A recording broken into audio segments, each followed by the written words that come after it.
Dear learners, we need to check out on some few aspects here in paper 2 as it was written yesterday. Now we're going to straight go to the questions as we saw them yesterday. I'm not sure if you met a friendly paper or not, but whatever it is, we pray for the best. Okay, so we quickly go to the questions and see. We start with question 1 that says various options are provided as possible answers to the following questions. Choose the answer and write only the letter A to D next to the question. So rural settlement are associated with dash activities. Which one among these activities is happening in rural settlement? Remember, we said that rural settlement is a unifunction, therefore it has one dominant activity, and that is normally the primary activity. Therefore here our answer is A. Okay, the next one is a dispersed settlement pattern develops when there is what? Is it one dominant water source or an abundance of water source? We are looking at dispersed. Dispersed means that they are far apart from each other. Okay. Now, if they are far apart from each other, if we have one dominant source, that means they are going to be close. So it's going to result to enucleated. If we have a balanced water source, that means it might be a balance everywhere, so they can spread. So a Nile river, that means they are going to be close. Communal ownership of land, that means if the land is owned communally, everyone can have a share and can stay where they want. So I'm looking at the possible options here, and I'm looking at B to be the possible option. Because when I look at communal ownership of land, everyone is allowed to settle on that land. That means they can be on that land in that communal setting. So I'm looking at the best option to be water source, which is abundance. Okay. Then we go to the next question that says, an advantages of rural nucleated settlement. Advantage of rural nucleated settlement is which one? Advantages of rural nucleated settlement. I'm looking at C as the best option. A dash is the location of the settlement in relation to the surroundings area, and I'm looking at D as the best option. Okay. A dry point settlement is located far away from the water source because water is scarce. No. Far away, far from water because water is a threat. I'm looking at that to be our best option. Okay, because it's not near water. So the two near water, I look at them as not the right options. 1.6. The sketch below refers to that shaped settlement. Which one is that? You can see it's a crossroad. It's a settlement cross. So you can see the option is what? It's C. So they say the circular shape, it's the shape of a settlement below. The key is indicating that these are buildings here. This is a lake, it's a road. Okay. So if these settlements are in this circular shape, which ones? What influences the circular shape is a lake. Do you have a lake here? Yes. Go to 1.18. The following physical features, physical factors determine the site. Physical. First of all, let us take out what is not physical. Accessibility to the road is out because it is not physical. This at the market is out because it's not physical. Which one do we have physical? Reef is physical, fertile soil is physical. So we have, which options do we have? 4 and 3. So 4 and 3 is D. Okay.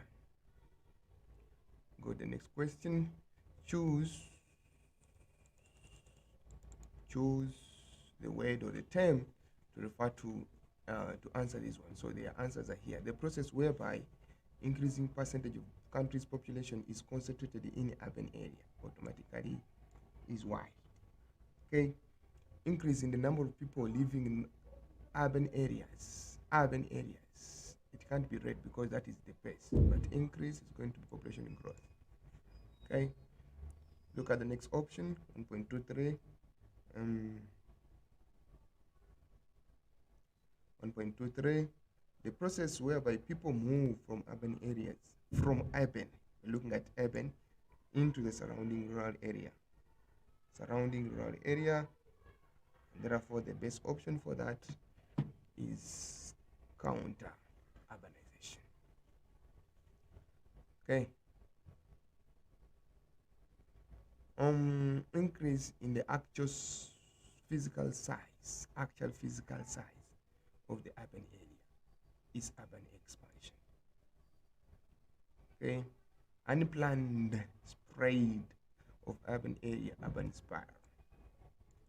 Okay. Decrease in the number of people living in rural area. Is it rural urban migration or rural depopulation? Let's check out. Automatically, it's depopulation. Okay.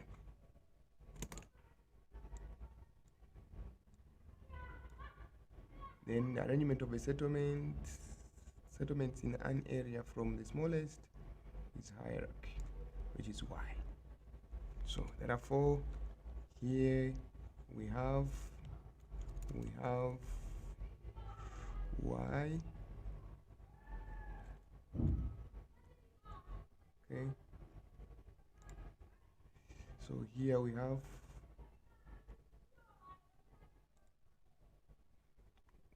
Y, Z, Z, Y, Y, Z, and Y.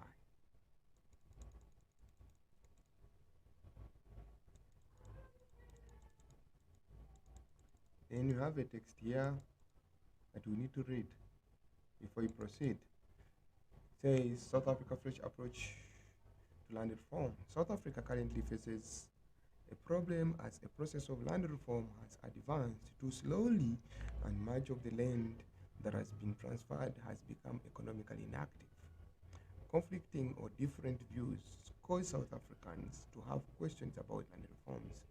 What is the future of the land reform in South Africa? Can the process be accelerated? Will it produce equal outcomes?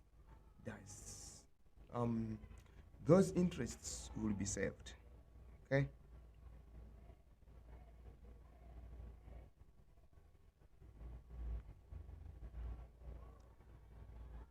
At South Africa's Agriculture Congress, a panel discussion on the future of the land reform agreed that when it comes to successful land reform, intense negotiations and compromises are necessary. Okay,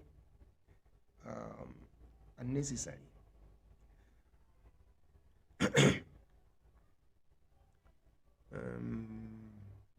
Unnecessary. Sorry, in South Africa. Conflicting or different views cause South Africans to have questions about land reforms. What is the future of the land reform in South Africa? Can the process be accelerated? Will it produce equal outcomes? Whose interests will be served? At South Africa's agriculture,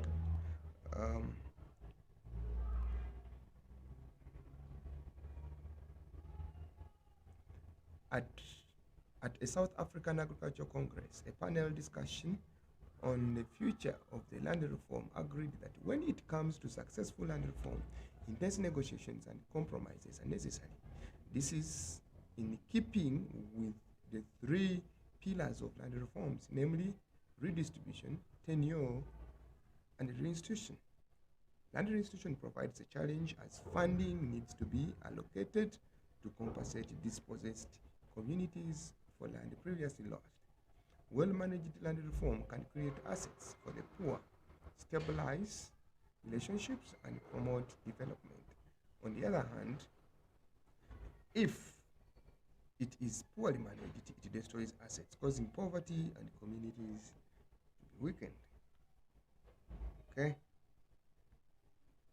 It weakens the economy. So poorly managed, they are showing you here in this picture that if it's purely managed, you can see people are dispossessed of their land. The land is lost, it's grabbed.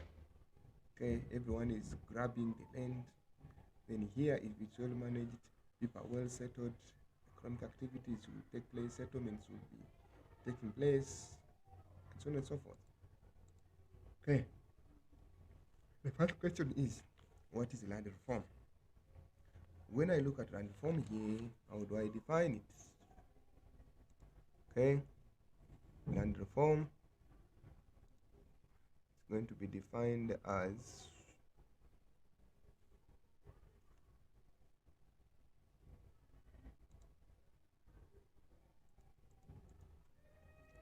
land reform will be defined as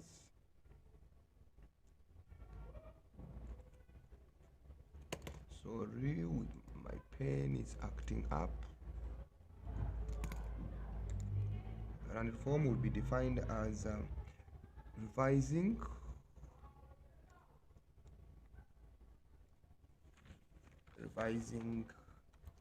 land policy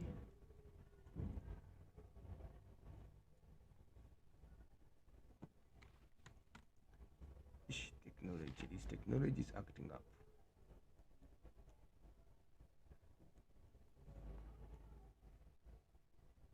Alright, sorry, my pen is acting up, but I'll try to sort it out immediately.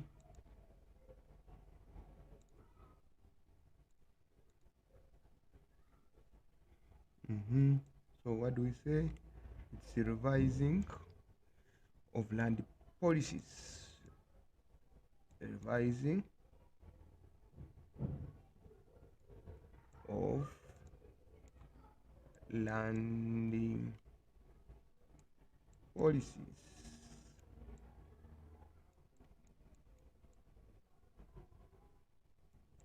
Revising of land policies.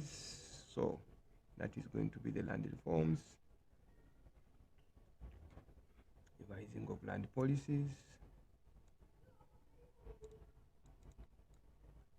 Okay.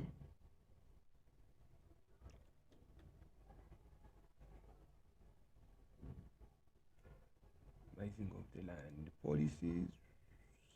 So we come here. The next question says, according to the extract, what is the benefit of well-managed land reform? According to the extract. So we go back to the extract and we check the benefits. What is the benefit? Somewhere when you read the land reforms here, they're telling you that well-managed land reform can create assets for poor, stabilizes relationships, and promote development. So the answer comes from here. So this is where we get our answer for this question. Okay, then we proceed.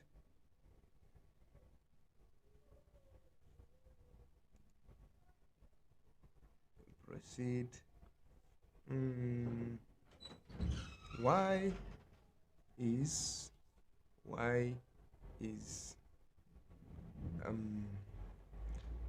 land restitution considered to be a challenge? Why is it considered to be a challenge? We check there and see why is it considered to be a challenge. How is it a challenge? We go back here. Land restitution, it is indicated somewhere here that this is keeping with the pillar of the reforms, namely these three pillars, and then they said land restitution provides a challenge as funding needs to be allocated to compensate. It's a challenge because funds are not readily available to compensate, because funds need to be allocated or funds need to be available. So it becomes a challenge because the funds need to be available, but in most cases it might not be available.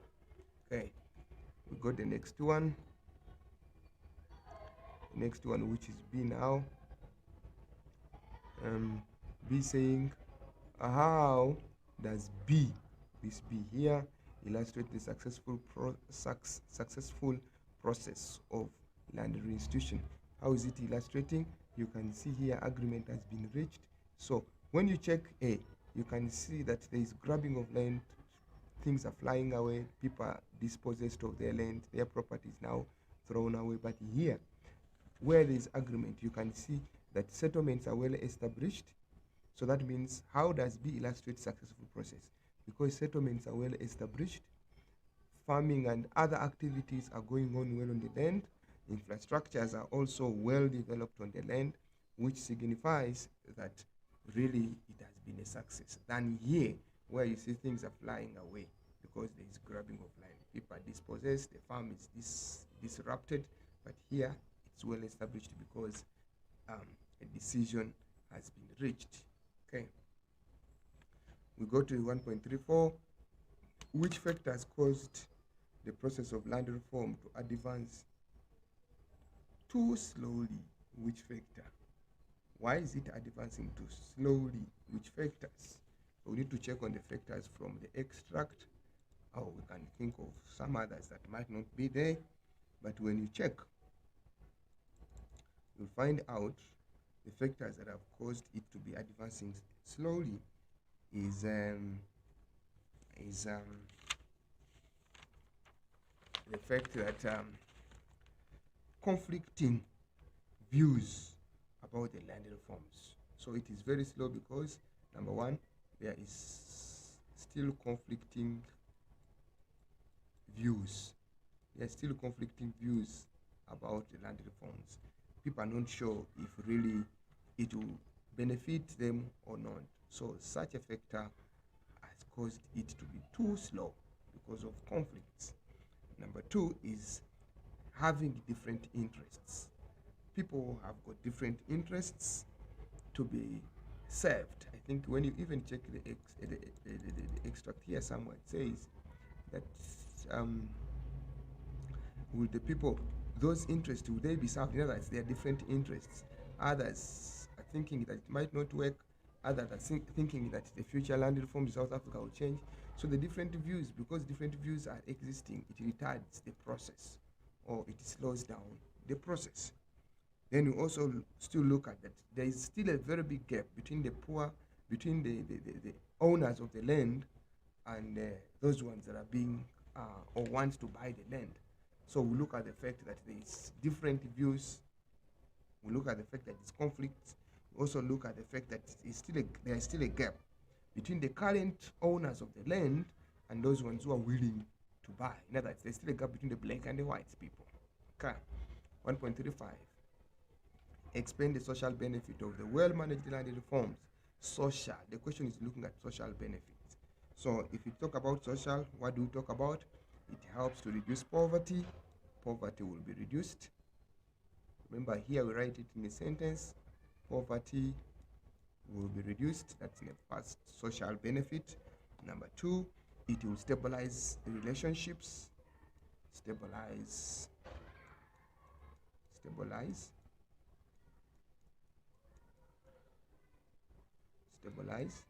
relationships.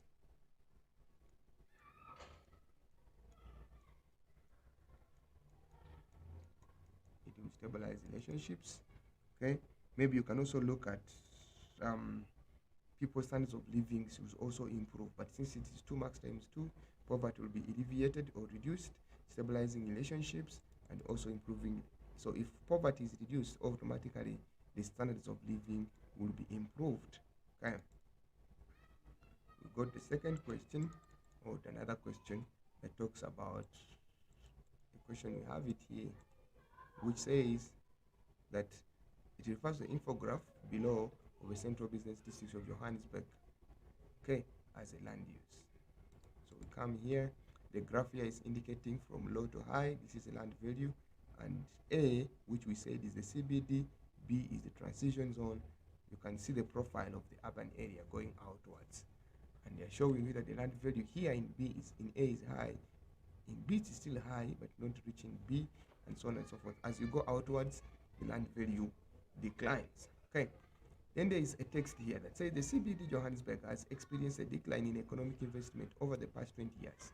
This has been due to the problems such as crimes, inefficient public transport, decay, decrease inaccessibility. These factors have forced businesses to relocate to outlying business districts, giving rise to commercial decentralization. In spite of this, the land value remains high in the CBD. The transition zone is generally dilapidated, but maintains high land value. Okay, we go to it is indicated these are the structures of the CBD of Johannesburg as it is indicated in the text there in the infograph. State 2 characteristics of Johannesburg CBD. What do you see here? The buildings are too tall. Okay, the height of the building is very high in the CBD. Okay, number 2, you also look at the building density. Okay, the building density, the buildings are so close to each other. All right, it's only 2 times 1, so you need to give those 2 facts. Okay, which of the land use has the highest value as indicated in the graph? Which one has the highest value? Obviously, the graph here is indicating that A has got the highest value, and when you look at A is what? Is a CBD, so the CBD has got the highest land value. How does the land value in that answer above influence the building density? Automatically, if the land value is high, the buildings are going to, every business person would like to put where the land value is high, or to develop the land value. So meaning that where the land value is high, the many businesses are attracted, and if very many businesses are attracted, it simply means we are going to have more buildings. So the building density is going to be high where the land value is high. So here, building density is going to be high where the land value is high. Okay.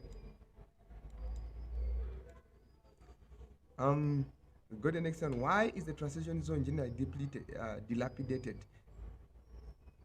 despite the high land value? We look at exactly what is happening in the CBD. The CBD has got these problems of crimes, public transport hard to access, and so on, which means that gives a chance for people to extend to the transition zone, which results its land value to also increase. So why is it generally having a high land value? Why? Because the city or the CBD has got a lot of problems that results into people leaving the CBD going to the transition zone, and reaching the transition zone, it increases its land value. So the land value is high because the land value is still high, and the buildings are dilapidated because of the increasing population that are transiting towards that region. Number 1. Number 2, we also look at the fact that the transition zone is accessible. Okay, it's a bit accessible, or the pressure that is put to the CBD has resulted into people leaving the CBD going to the, which means that increase in the population has resulted into generally the buildings to be dilapidated, yet the land value is still high. Okay, we proceed to the next one. 0.45. Why is the outlying business district attractive for the relocation of businesses? Why? So the outlying business districts, because it is far away from the CBD, so that means there is enough space. There is enough space for the expansion. That is the first one. Enough space for expansion. Enough space for expansion. Okay, so enough space for expansion in the outlying business district, which attracts businesses because there is space for them to expand their businesses. Then you also look at them, besides that, they will have enough space for parking, enough parking space, meaning that clients or customers parking space. Clients or customers that are coming to those businesses will have where to park and do their shopping, which attracts businessmen to do their businesses in such areas. Okay. We also look at most of these outlying business districts are close to residential area. What does that mean? That residential areas will give market or provide market for the goods. So it becomes the slash hold for the businesses, and therefore it will attract more and more businesses to be operating there. We'll go to the next question. Next question is about the informal settlement. Here is saying that the recent flooding in eThekwini and the surrounding areas has claimed hundreds of lives. Families were displaced from their informal settlement, worsening the housing problems many already face. Rapid urbanization and government failure to deliver sufficient formal housing are among the driving forces behind the increased number of informal settlements. So the unavailability of the suitable land for housing is due to limited progress made with regards to the land policies.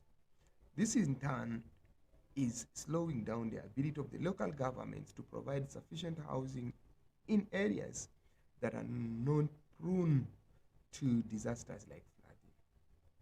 The result is that a quarter of South Africa's urban population is living in informal settlements built wherever people find open space that are prone to disasters. They lack basic amenities and infrastructure, such as proper roads and stormwater drainage system. Many informal settlements are situated near water sources and low-lying areas, which increase flooding risks. Okay. We got the question. What is informal settlement? Informal settlements, these are settlements or built-up areas that are unplanned, built-up areas that are unplanned,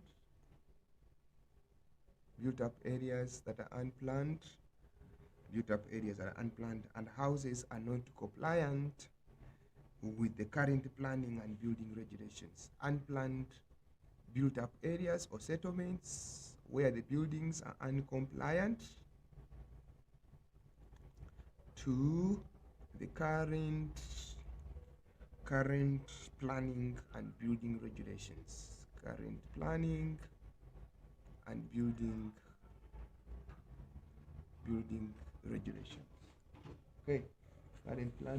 and building regulations. Okay, the next one is quote the reason from the extract for the increase in the number of informal settlements in eThekwini. Why are they increasing number of informal settlements in eThekwini? Then we come here. The first quote you're going to have is rapid urbanization. The next quote is going to be that the government are failure to deliver sufficient formal houses. Okay, so the two reasons that we can have is rapid urbanization,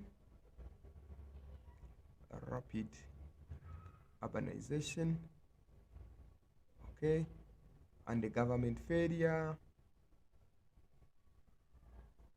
to provide formal housings.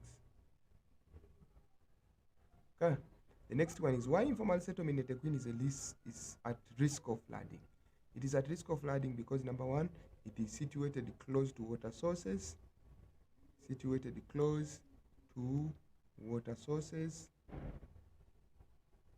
And in low-lying areas. It is situated close to water sources and in low-lying areas that can be flooded at any time. The next question is 1.5. How would the lack of proper roads negatively impact the emergency services to reach the formal settlements in times of disasters like flooding?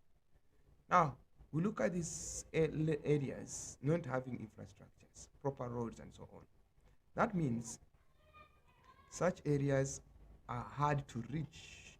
Areas for informal settlement become hard to reach, or they become inaccessible. So at times of disasters, it will be difficult for them to reach those people that have been affected, which really will result into negatively affecting the informal businesses. So because they lack proper roads, it means it will be hard to reach, or they will be inaccessible for them to do, or to prevent them from being affected. The last one is a paragraph question in this context. The paragraph question is saying, in a paragraph of 8 lines, suggest the measures to prevent flooding-related disasters. Flooding-related. So the question is looking for the way we can prevent flooding-related disasters in such areas. How can we do that? We can do that by number 1, suggest measures to prevent flooding-related. So the first way is by relocating people,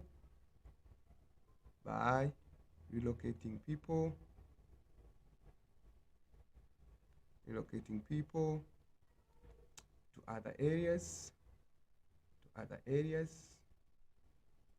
that are free from flooding. Okay, we can also look at encouraging people to avoid settling close to water sources,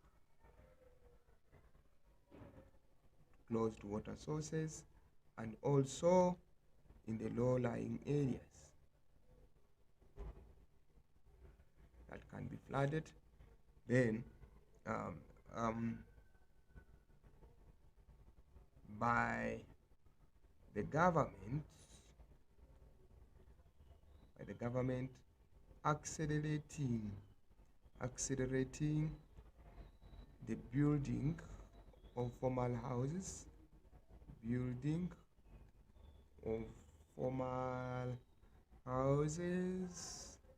You can also look at others like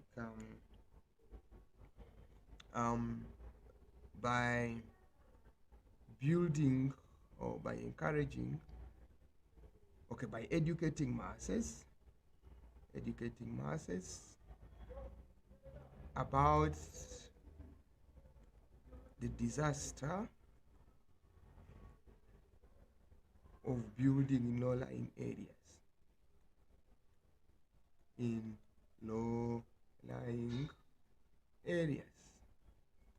Okay, we can also use embankments. If they have built their houses, they should put larger or big embankments to prevent flooding to their houses. Such cases can solve the problem. Okay. We can proceed.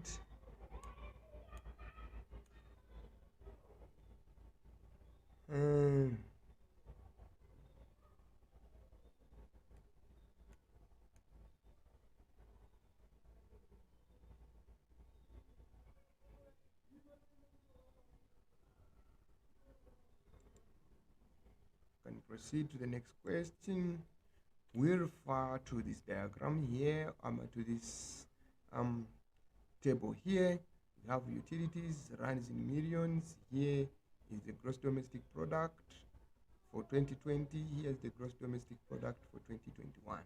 You can see that there is a slight improvement there. Utilities, this was in 2020. So this column here is for 2020. This column here is for 2021. Okay. So you need to analyze them and get to see some of the possible questions. So we are moving ahead to question 2. The dash of the countries refers to the total value of goods and services produced by permanent inhabitants. We're looking at those people that are permanent inhabitants. Those people that stay in the country. What do? That means I look at this one, and permanent inhabitants become the citizens, and therefore they are the nationals of the country. So the answer is A. Okay. South Africa's gross domestic product enables 2. Is it employment? Not really. Economies of other countries? It enables to compare. So the South Africa's GDP, it helps to compare economies of other countries.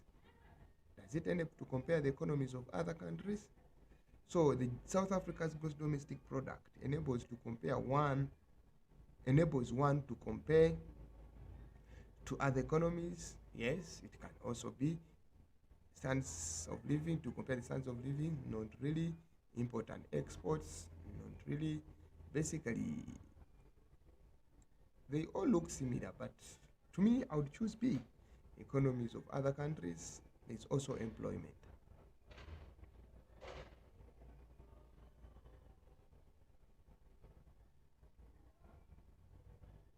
So you compare your country's GDP so that you can look at how you performing in relation to other countries. So your performance will determine. That's what I look at, and that's what I see. The primary activity that contributes most to the GDP, according to the diagram, which one contributes most? They're saying primary activity. Is this primary? No, that is not. Agriculture is primary. Service primary? Not. So there are two primaries that we have here, agriculture and mining. So we go here. Agriculture here is 127,000, 114. Then mining at 200, 200. So the only answer that suits there is mining. So we look at mining as the best option. Okay, so the answer there is D. All right. A tertiary economic activity that contributes most to the South African's GDP. We're looking at tertiary now. That means you're looking at service. There's a service here. There's utility, which is also a service. Public administration is a service. Transport is a service. But which one contributes most? Okay, which one contributes most to South Africa's GDP? So we come here, we look at those services. This one is 10, this one 3,342, this one is 1 million. So when you look at those public administration is that 300, which one has the biggest number? So we look at service as the best option. Okay, construction is an example of which activity? Is it primary, secondary, tertiary, or quaternary? Obviously, this is a secondary activity. The economic activity that showed the decrease from 2020 to 2021. We're looking at economic activity that showed the decrease from 2020 to 2021. Let's see. 2020 to 2021, 2.16. We go back here.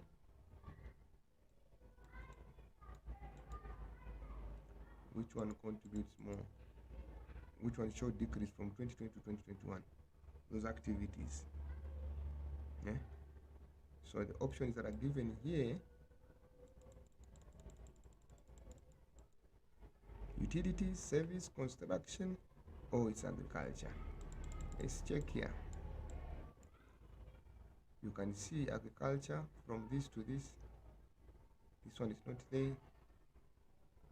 This one is there. But which one works? So when you look at that, I look at agriculture to be the best option here. Okay.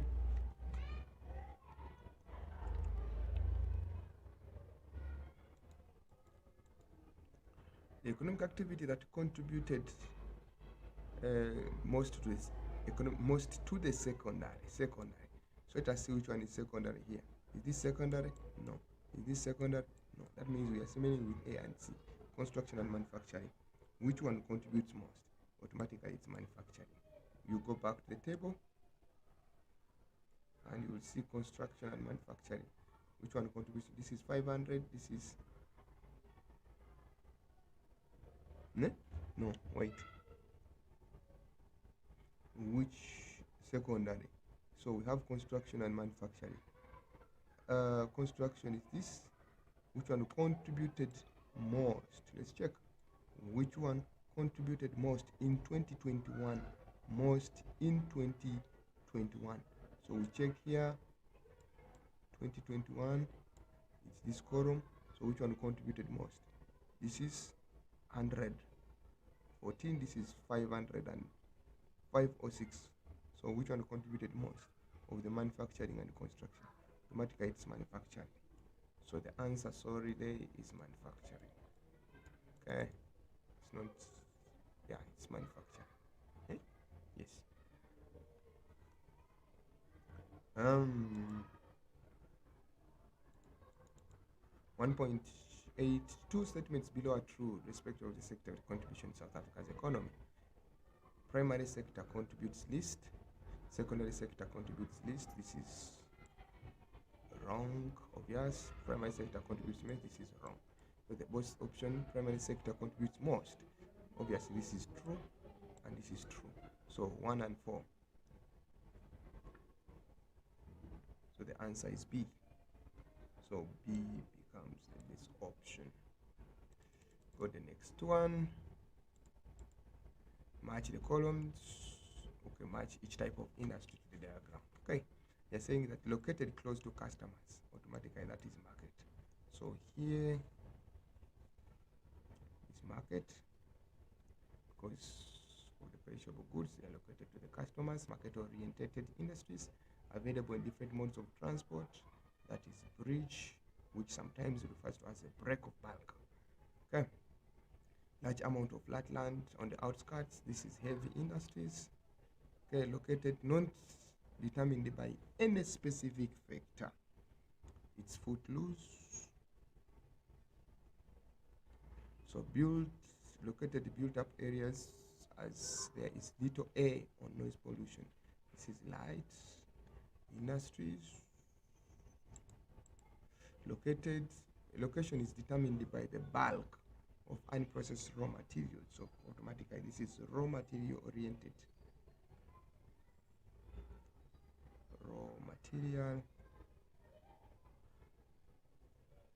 So this one becomes raw material oriented.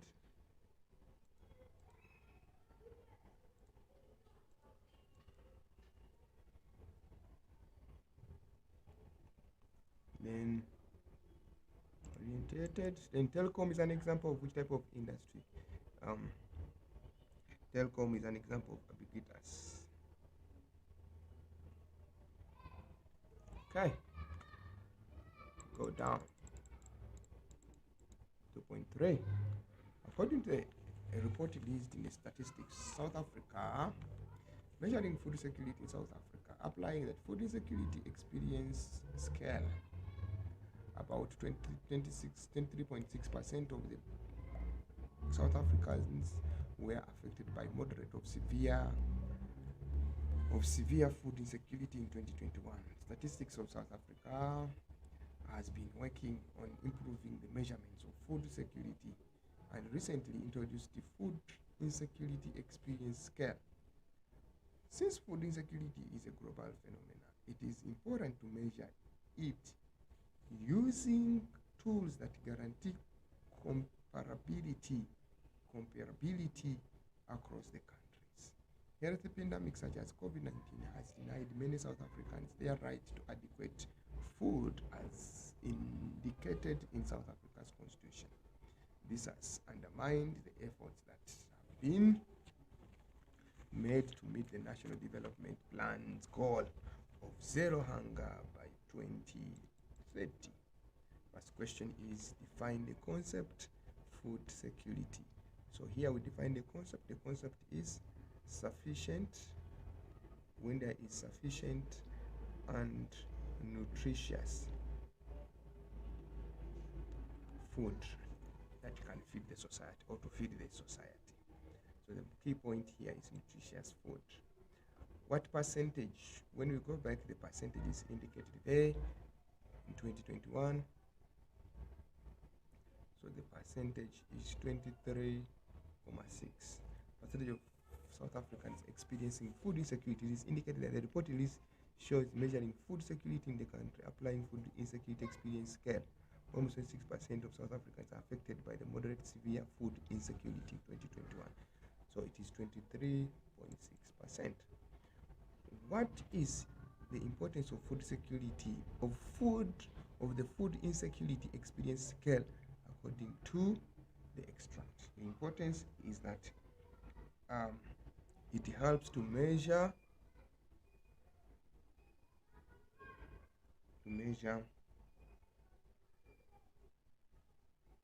it can be used as, it's a tool,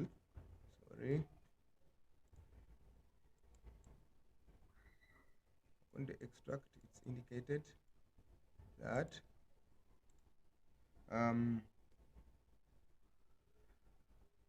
to measure it here, to measure it using the tool that guarantee comparability,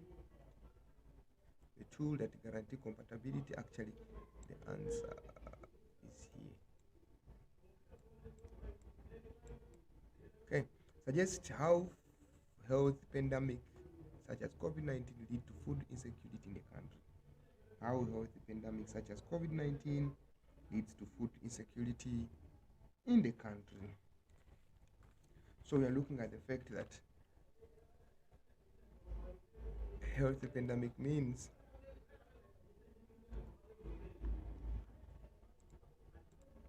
we're looking at the fact that there's a pandemic.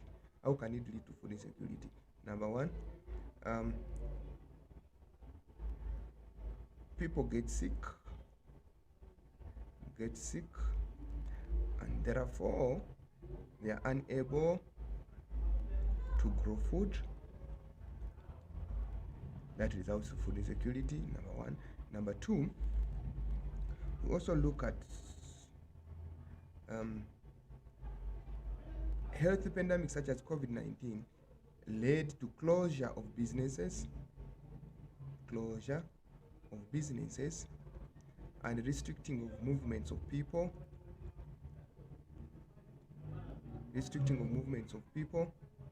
which means that if the movements of people are restricted, that means, and businesses have closed, that means no income, and no income means they can't afford to buy enough nutritious food. That is how it leads to food insecurity. Okay, but it is one mark, so you can choose any. So in the paragraph of 8 lines, explain how the South African government can assist farmers in achieving food zero hunger. How can the South Africa's government assist farmers to achieve? So we look at aspects like what? We can say providing financial assistance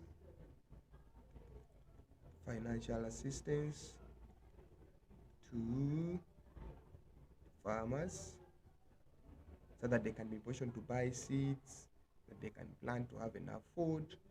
Okay, providing financial assistance to farmers, number one. We can also looking at educating and training farmers,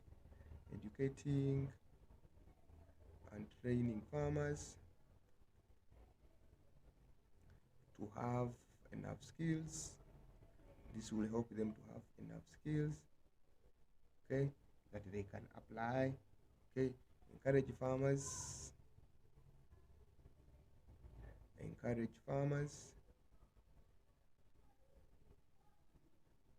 to have circle or association through which the government can assist them. The government can assist them.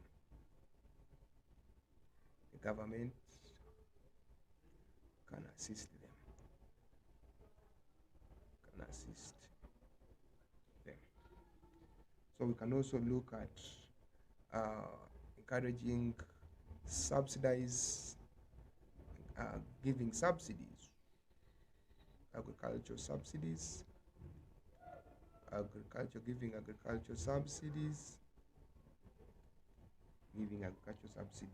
to farmers, also developing infrastructures, rural infrastructures, which will allow them to transport their goods or to easy movement in such areas. Go to 2.4.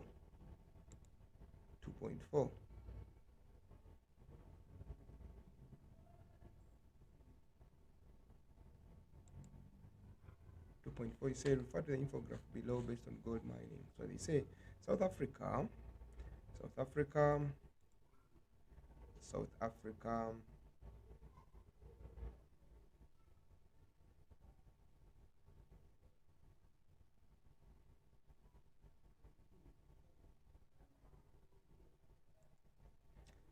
South Africa has the world's largest producer of gold, was the world's largest producer as only 50 years ago.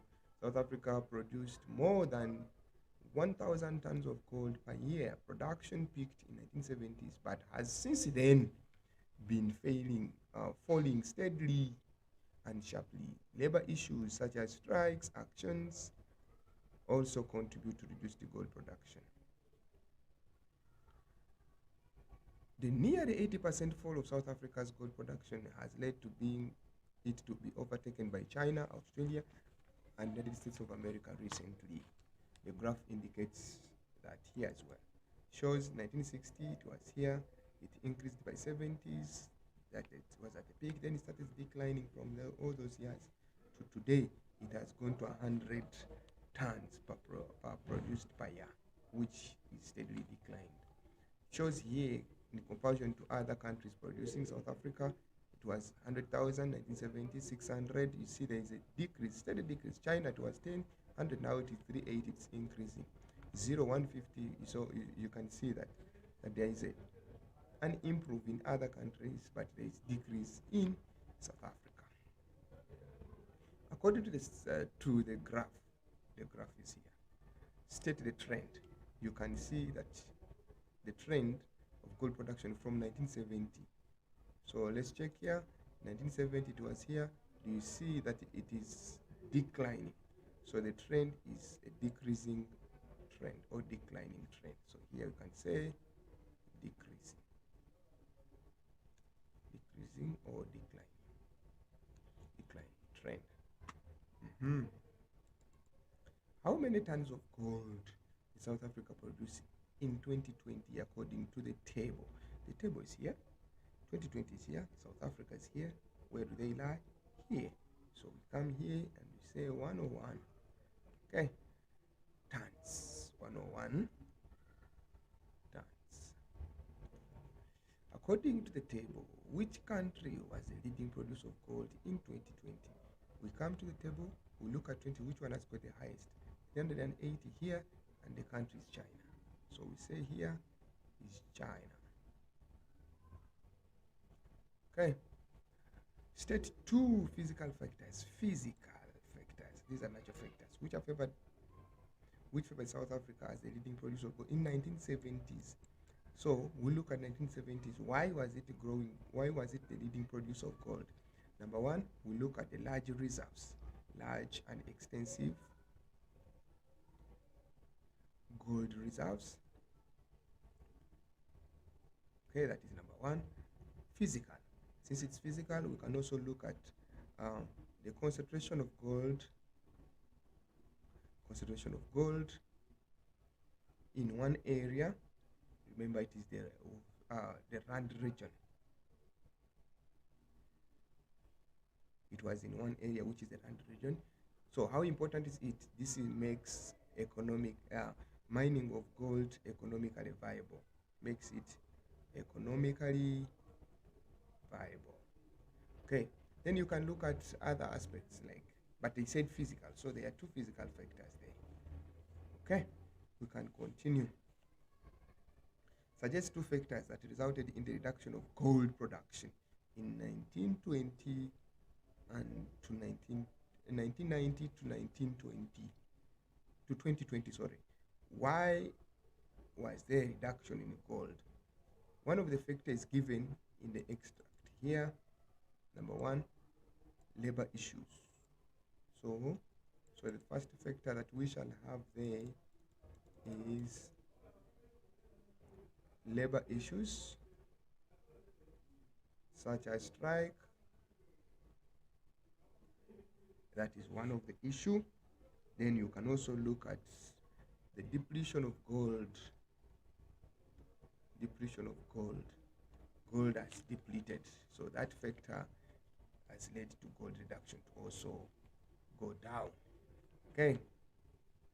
Then you can look at others like the extension or the high rate at which urban development is taking place. But because they want two, we can see the two. So here comes to IDZ, which is Dubai. It's a large green, these are fact file. In other words, information about the Dubai trade port. So you look at it, it's covering 308,000 hectares. It's even indicated there. It's located 30 kilometers north of Durban, 30 kilometers. In other words, here they are telling you that 30 minutes you drive from Durban CBD and you are there. 45 kilometers away from the busiest cargo port of Africa, which is Durban Harbour. So there's a harbour here, so it takes only you 30 kilometers to reach Dubai port here. They're telling you that comprises of 5 business zones: Dubai Trade Zone, Dubai Cargo Terminal Zone, then Dubai Agri Zone, and Dubai City and Dubai iConnect. So it is showing you that they show you the generates energy here in Dubai. It shows you 3 minutes from King Shaka to the international King Shaka International Airport. So these are all facts about and the location. So Dubai here, King Shaka International Airport is also there. First question is, what is industrial development zone? So industrial development zone can be defined as what? We can define this as a purpose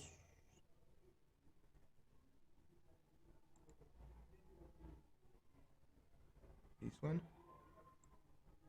You can define it as a purpose industrial estate or an industrial estate or zone linked for a purpose industrial estate zone linked for international markets, linked for international market. So basically we're looking at export there. So the next question is, what transport infrastructure makes Dubai unique compared to other IDZ? What makes it unique? Unique, this word unique compared to others. What makes it unique is that when you look at it, we're looking at, they want infrastructure. So the infrastructure that I can see is the King Shaka International Airport.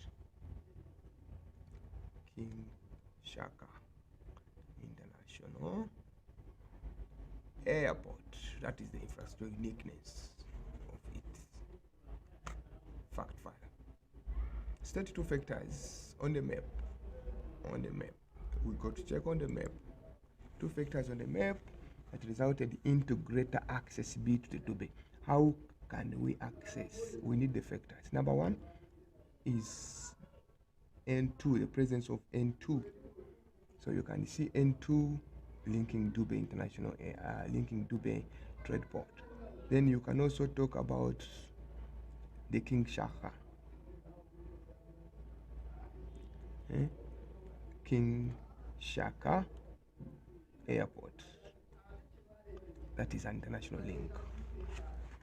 Oh, that is a link making this area accessible. So there's N2, which is the national road. We can say a national road, and then we'll talk about the King Shaka. So the next one is, describe 2 advantages of infrastructure that Dubai could offer to attract industries. We're looking at advantages of 2 advantages regarding infrastructure that Dubai IDZ could offer. Advantages. First one is transporting of goods. That's an advantage of the infrastructure from Dubai to other to markets, from Dubai to markets, transporting of goods. We can also talk about transporting of workers. It helps to transport workers. We're looking at the advantages of infrastructure of the Dubai Port IDZ that can offer to attract industries. So number 1, transporting of goods. industries will be attracted, transporting of workers, industries will be attracted. Ne? So we look at such aspects that can help or that can link or that we're looking at infrastructure. So infrastructure will look at aspects like roads, like built up areas, bridges and so on. So when you look at the roads can help to transport workers. It can help to transport goods. Also transporting of raw materials, transportation of raw materials to the Dube port or to the outside world. Okay. We got the next one. Explain how Dube IDZ will uplift, upskill or improve labor in the province. How will it improve labor? So it will improve labor because there will be Dube Port IDZ. It will encourage training and education, educating of workers. So if they are trained and educated, it will improve the labor. Okay, how? Training and educating workers. That is number one. Then we also look at education and training. Education and training. We can also look at how it can improve labor in the province. We also look at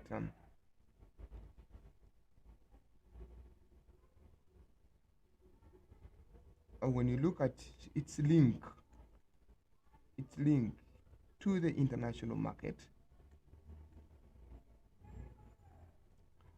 It's linked to the international market. This will attract skilled workers in the province because it has got the airport, so people can come from other areas. Okay, then there will be transfer of knowledge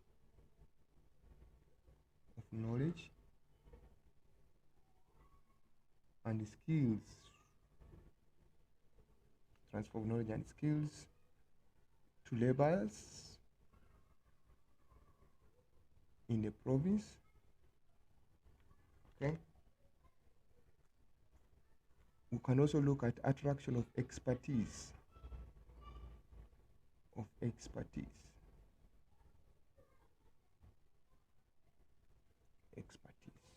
from other areas. So we go to question 3.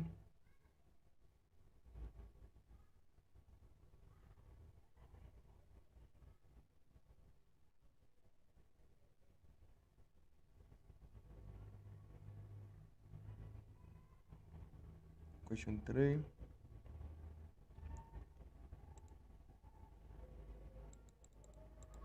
We look at the map that was given. This information is very important. The town of Verulam is 170 years old and located in the north of Durban. It has a population of over 6,000 people. Verulam consists of densely populated residential and industrial areas like the Kenlands, other outskirts of large farming areas, where the main crop grown is sugar. There has been slow but steady progress in the modernizing of the town by providing improved infrastructure to rural areas.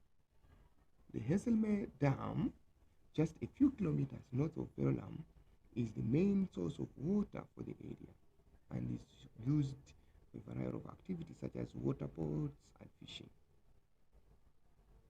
Water sports. One of the main rivers that flows through Verulam is moderate river, Umudolot River, in which Hesselme Dam has been built.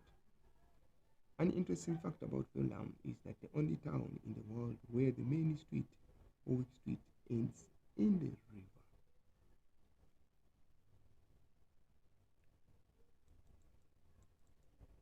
That information is important. The first question is the contour interval on the orthophoto map is dash. So we come to the map, we check, they said orthophoto, we come to the orthophoto, is even indicated the contour interval, there is 5. So because of this 5 here, we go back there and we say the answer is 5. Therefore we write here meters.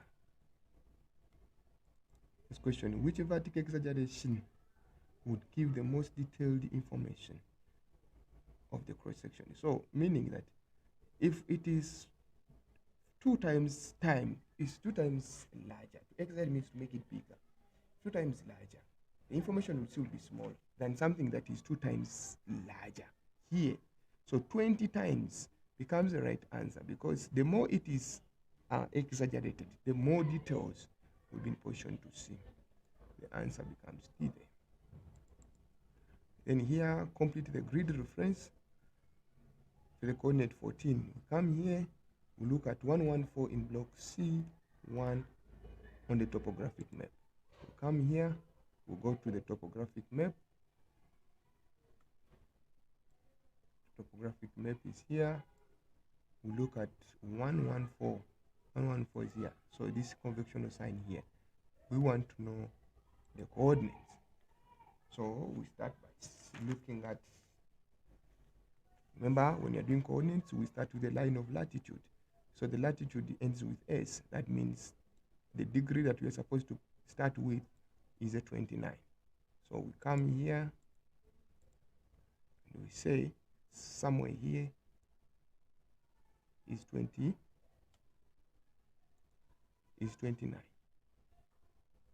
degrees. So we come here, it's 31. We come here, it is 31. So 14 is here, 31 is here. So it is 31. How many minutes do we have? So if this is 2, that means this one is 3. But the feature is not here. This one is 3, this one is 4, and the feature is here. So the minute is 4. So we come here, we put 04 minutes. 04 minutes, isn't it? Because this is 2, 3, 4. It's here. Then from here to here, how many seconds? So we can use what they call the estimation. So half of this is 30. When you look at it, it's in the 3 quarters. Therefore, 45, 46 would work. So we come here, we say 45, 46. So 45, 46 is working, but 45 is the right answer. If not, you can do your measurements using millimeters. Okay, from here to this convectional sign, then from here to the end. So this from here to here over this from here to the end times 60. The answer you get will be the seconds. All right. Go here, calculate the average gradient between F and G on the topographic map, because they say refer to the topographic map. So we are going to deal with the topographic map. So they have given us already the vertical interval here. This minus this, you get this. So the vertical interval VI is already given, 39 meters over. We look at the average distance between these two. So F and G, we come here, we look at F is here, G is here. So you measure from here to here in centimeters. On measuring here, it is 4.5. With your ruler, you measure. So the distance here between F and G is 4.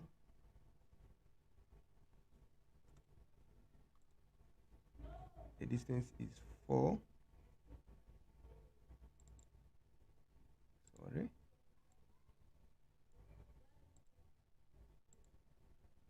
The distance between the two is 4.5 centimeters. So we have to change this to meters. There are 4, since it's a topographic map, we multiply by 500. So this times this, what do you get? We get 5 by this is 25. You write 5, you take 2. 4, 5 by 4 is 20 plus 2 is 200, is 25. How many zeros do we have? There are 2. Because of the decimal place, we keep 1 meters. Okay. So meaning to say, then here it becomes 39 meters over 250 meters. Okay. So we divide by the smallest, which is 39. Also divide the same thing by 39 meters. So this into this, it's 1 over this goes into this how many times, which gives us 1 over 57 comma 69. So when you look at this, so the average gradient is going to be 1 to 57 comma 6 comma 7. That becomes the answer. Determine if the gradient between these two places is gentle or steep. We come here. Let's look at this. When you look at this one, contour lines are not as close as they are down here. Therefore, this place here is gentle. Okay, that is one way. So you can look at the contour lines.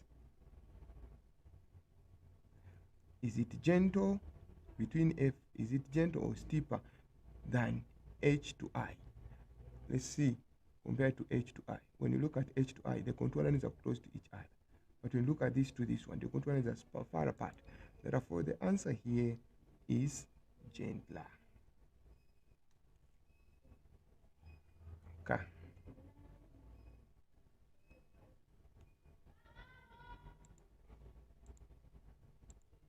All right. We got the next question. We are referring to J, D4 on the topography. We're still doing the topographic map. If the open button at J, this part on Euclideated, we go back. Where's J? J is here. How do you see? Are they close to each other? Compare this to this. Can you see here? So this one is dispersed. Therefore, we come here and we say the answer is dispersed. State one factor that have influenced the farming to take place in this area.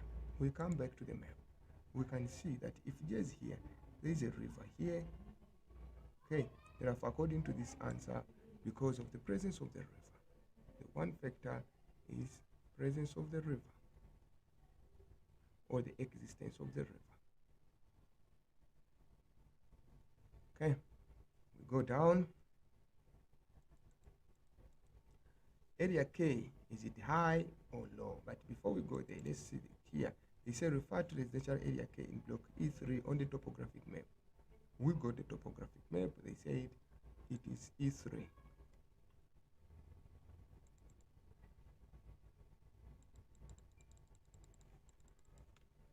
E3, case here.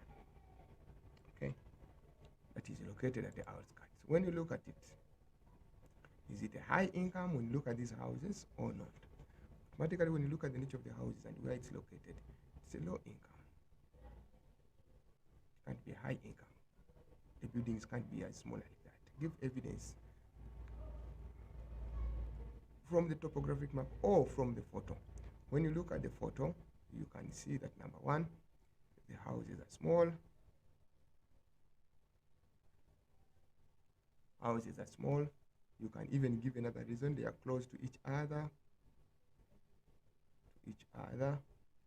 You can give another reason that they are formed in a line. They're structured in form of it. They're structured in a line. In a line. No proper accessibility. But let's proceed. How does the spacing of the contour lines indicate the residential area K is built on a steep slope? Here or on the hilly land. Here we can look at the spacing. When you look at the spacing, when you look at the spacing here and you look at the nature of the contour lines, what do you see? You can see that the contour lines are close to each other. So we are going to say here that how does the spacing of the contour line? We say contour lines are close to each other.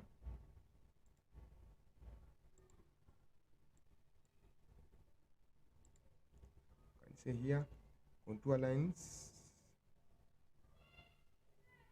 are close to each other. Okay, which indicates a steep area, which indicates that the area is steep.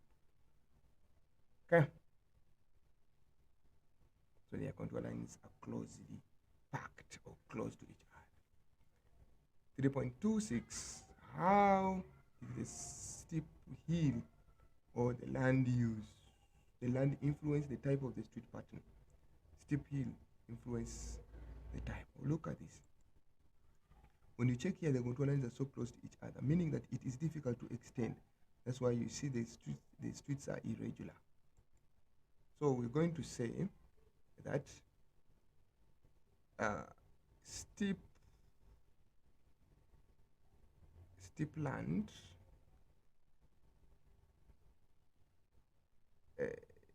discourage extension,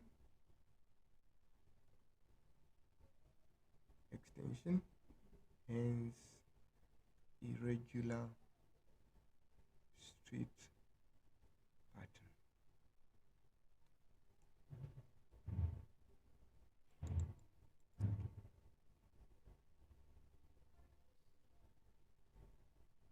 So it's difficult to extend where it is steep. So we come here, they say refer to the orthophoto map. We shall go to orthophoto map, refer to Kenland 6 in A5. We come to C6 in A5 on the orthophoto map. Okay, we go to the orthophoto map since the question says refer. 6 is here. This is Kenland. Okay, and then they say state one situation factor that influence the location. Then we come to Kenland here with situation factor. You can see that it's Umudulot River. So we come here and say Mudoloti River is the physical factor. Next question.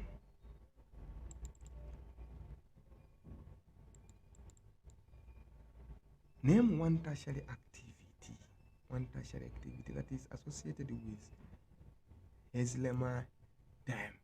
We come back here.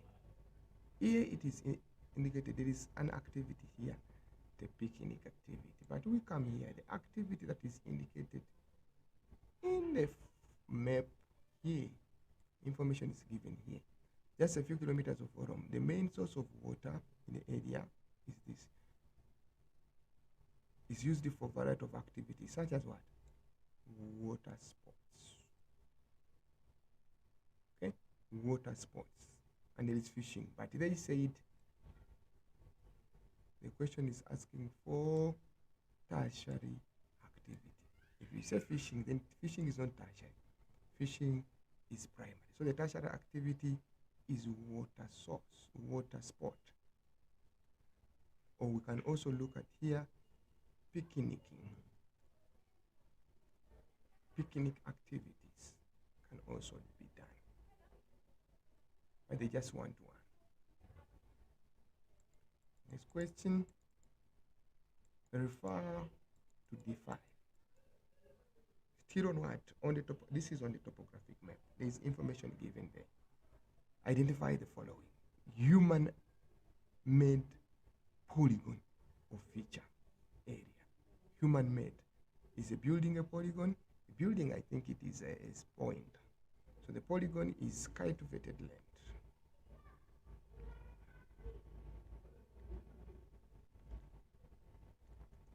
Cultivated land. What about the natural line? The natural line is a river. A river is a natural line feature. Okay. Are these two features a vector or raster? Obviously, line and polygon is vector. So the answer here is vector. Refer to A3 on the orthophoto map. We shall go to the orthophoto map here and refer to A3. A3 is here and A4 is here. Sorry, is it A3? Yeah, A3 and A4, yes. Buffering is demarcation of the area around the feature or the location. What evidence indicates that buffering is taking place on that river? We come to the river. The river is here. So one of the evidence that buffering is taking place here on Mudoroti River here, that there is space from the buildings to the river. So that is one evidence. First evidence is that there is a big space from the buildings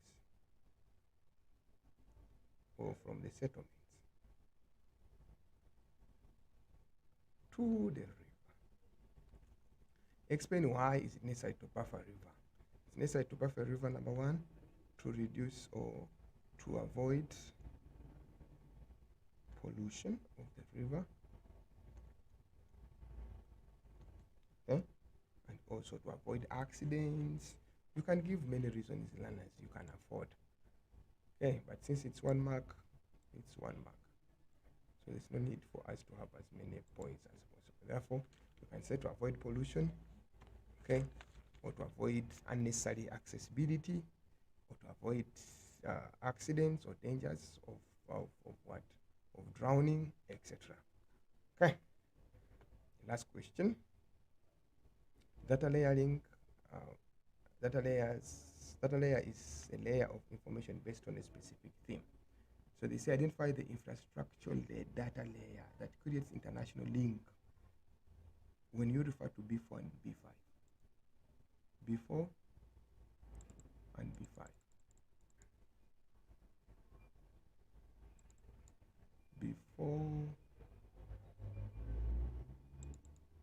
B4 and B5.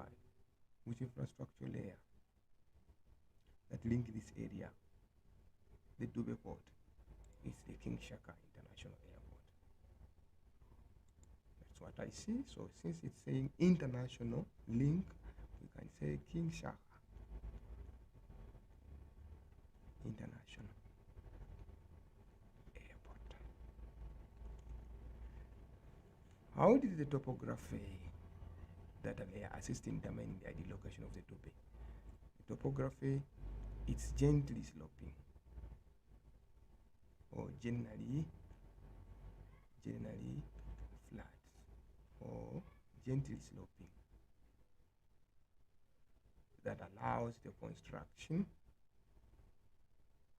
or the development of the IDZ. So roads can be constructed, buildings can be constructed, and in so doing, the Dube port develops. Okay, so that marks the end of the paper.